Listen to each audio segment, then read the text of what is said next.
সবাইকে আমাদের চ্যানেলে স্বাগতম। আমরা এখানে বড় এবং জটিল বিষয়গুলোকে একদম সহজ করে আলোচনা করি।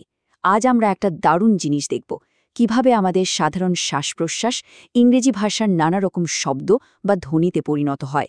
আমাদের আজকের আলোচনা কেমন লাগছে তা অবশ্যই কমেন্টে জানাবেন। আর এরপর কোন বিষয়ের উপর ভিডিও দেখতে চান সেটাও জানাতে ভুলবেন না। তো চলুন একটা খুব সাধারণ প্রশ্ন দিয়ে শুরু করা যাক। আচ্ছা, আমরা যে বাতাসটা শ্বাস নেওয়ার জন্য ব্যবহার করি সেটাই ঠিক কিভাবে আমাদের মুখের কথায় রূপান্তরিত হয়, কখনো ভেবে দেখেছেন? চলুন এক নজরে দেখে নিয়ে আজকে আমরা কি বিষয় নিয়ে কথা বলতে যাচ্ছি। আমরা একদম গোড়া থেকে শুরু করে ধাপে ধাপে ভেতরের রহস্যগুলো জানব। আচ্ছা, তাহলে চলুন শুরু করা যাক আমাদের প্রথম সেকশন দিয়ে। সবার আগে জানা দরকার এই ফনেটিক্স বা ধ্বনিবিজ্ঞান জিনিসটা আসলে কি। ফোনিটিক্সকে মানে ধ্বনিবিজ্ঞানকে এক কথায় বলা যেতে পারে ভাষার ফিজিক্স বা পদার্থবিদ্যা। এটা মূলত দুটো জিনিসের ওপর জোর দেয়। এক, আমাদের কথা বলার অঙ্গপ্রত্যঙ্গ মানে স্পিচ অর্গানস, আর দুই, আমাদের শ্বাস প্রবাহের প্রক্রিয়াটা অর্থাৎ এয়ার স্ট্রিম মেকানিজম। আপনারা কি জানেন ইংরেজি ভাষায় মোট ৪৪টা স্বতন্ত্র ধ্বনিমূল বা ফোনিম আছে? এই ফোনিমগুলোই হল শব্দের ক্ষুদ্রতম একক, যা একটা শব্দকে অন্যটা থেকে আলাদা করে তোলে। এই সংখ্যাটা কিন্তু এমসিকিউ প্রশ্নের জন্য বেশ গুরুত্বপূর্ণ, মনে রাখবেন। এই যে ৪৪টা ফোনিম, এগুলোকে আমরা মূলত দুটো বড় ভাগে ভাগ করতে পারি। একটা হলো স্বরধ্বনি বা ভাওয়েল সাউন্ডস, আর অন্যটা হলো ব্যঞ্জনধ্বনি বা কনসোনেন্ট সাউন্ডস। চলুন এবার দেখি আমাদের শরীরের ভেতরে থাকা সেই সাউন্ড ফ্যাক্টরির কথা, যেটা এই সব দারুণ দারুণ শব্দ তৈরি করে। মানে কোন কোন অঙ্গ প্রত্যঙ্গ এই শব্দগুলো তৈরি করতে আমাদের সাহায্য করে। ব্যাপারটা কি না একটা কারখানার সাথে তুলনা করা যেতে পারে। আমাদের শ্বসনতন্ত্র বা রেসপিরেটরি সিস্টেম হলো পাওয়ার সাপ্লাই মানে শক্তি যোগায়, আর ধ্বনি উৎপাদনকারী অঙ্গগুলো মানে ফোনোটরি সিস্টেম কাঁচা একটা কম্পন তৈরি করে। সবশেষে আমাদের বাকযন্ত্র বা আর্টিকুলেটরি সিস্টেম সেই কম্পনটাকে একটা ফাইনাল শেপ দিয়ে শব্দে পরিণত করে। দারুণ না? আর এই ছবিটা দেখুন, কি দারুণভাবে দেখানো হয়েছে। ফুসফুস থেকে শুরু করে আমাদের ঠোঁট পর্যন্ত প্রত্যেকটা অঙ্গ কিভাবে একসাথে মিলেমিশে নিখুঁতভাবে এই শব্দগুলো তৈরি করে। আচ্ছা, তাহলে এবার চলুন আমরা সাউন্ডের প্রথম ক্যাটেগরিতে যাই, স্বরধ্বনি বা ভাওয়েল সাউন্ডস। এগুলোর মূল বৈশিষ্ট্য হল এই শব্দগুলো উচ্চারণ করার সময় আমাদের শ্বাসপ্রবাহে কোনো বাধা থাকে না। ইংরেজি স্বরধ্বনিগুলো কিন্তু দুই রকমের হয়।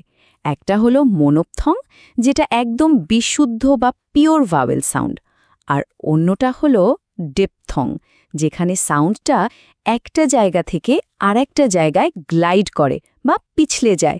এই দুটো কনসেপ্ট আর এদের সংখ্যাগুলো মনে রাখা কিন্তু খুব জরুরি। দেখুন ব্যাপারটা কি মজার, এখানে এক একটা চিহ্ন এক একটা আলাদা স্বরধ্বনিকে বোঝাচ্ছে, যা আমরা রোজকার কথায় ব্যবহার করি। যেমন সিট শব্দের আই আর ক্যাট শব্দের এ, দুটোই ভাওয়েল, কিন্তু তাদের সাউন্ড কিন্তু একদম আলাদা। ভাওয়েলের পর এবার আসা যাক কনসোনেন্ট সাউন্ডে। এর মূল ব্যাপারটাই হলো এখানে শ্বাসপ্রবাহকে মুখের ভেতরে কোনো না কোনো জায়গায় বাধা দেয়া হয়।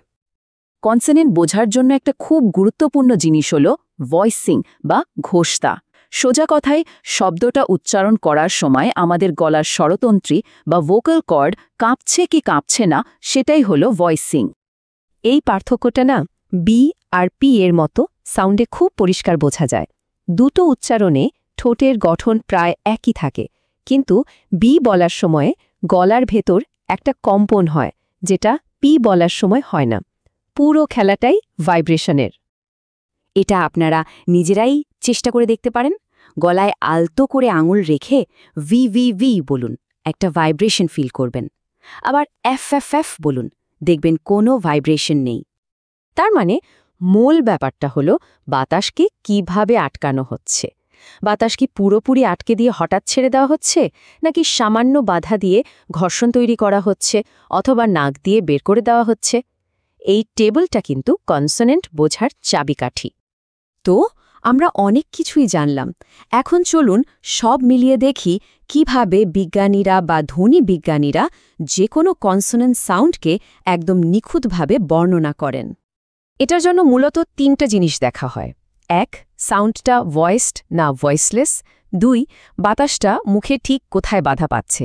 আর 3, বাতাসটাকে ঠিক কিভাবে বাধা দেয়া হচ্ছে। এই 3টে জিনিস মিলেই তৈরি হয় একটা সাউন্ডের ইউনিক কোড। একটা উদাহরণ দিই, যেমন ধরুন প সাউন্ডটা। এটা ভয়েসলেস, কারণ গলায় কম্পন হয় না। এটা বাইলেবিয়াল, কারণ দুটো ঠোঁট ব্যবহার হয়। আর এটা প্লোসিভ, কারণ বাতাস পুরোপুরি আটকে তারপর ছাড়া হয়। একইভাবে স সাউন্ডটা দেখুন, এটা ভয়েসড কারণ গলায় কম্পন হয়। এটা অ্যালভিওলার, কারণ জিভ দাঁতের পেছনের অংশে স্পর্শ করে। আর এটা ফ্রিকেটিভ, কারণ বাতাসে একটা ঘর্ষণ তৈরি হয়। কি সহজ, তাই না? এখন প্রশ্ন আসতে পারে, এত সব একাডেমিক জিনিস জেনে আমাদের লাভটা কি, তাই না? আসলে লাভটা অনেক। সঠিক উচ্চারণ থেকে শুরু করে অচেনা শব্দ পড়তে শেখা বা নতুন কোনো ভাষা শেখা, সব ক্ষেত্রেই এই জ্ঞানটা কিন্তু দারুণ কাজে দেয়। তো সবশেষে একটা প্রশ্ন রেখে যাই। এই কোডটা জানার পর কোন শব্দগুলো উচ্চারণ করার সময় আপনার মনে হচ্ছে যে হ্যাঁ, এর 3টে অংশের বর্ণনা একদম মিলে যাচ্ছে? ভেবে দেখবেন।